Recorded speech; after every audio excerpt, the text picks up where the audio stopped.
పాత తెలుగు సినిమాలు సావిత్రిలా ఆలయాన వెలుగుతున్న చిన్ని దివ్వెలా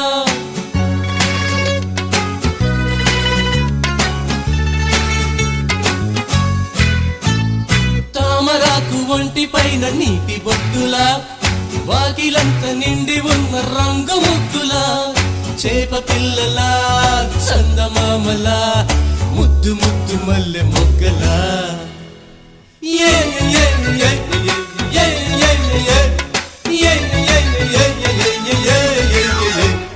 చెరుకు పంటలా భోగి మంటలా పసుపు రంగు ఇంటి గడపలా బుంది పిల్ల హై రే హై జంపండు రోయ్ హై రే హై జంపండు రోయ్ కళ్ళ ముందు కదులుతోంది రోయ్ ముద్దురా ఏ రూపురా ఏ రంగురా ఏ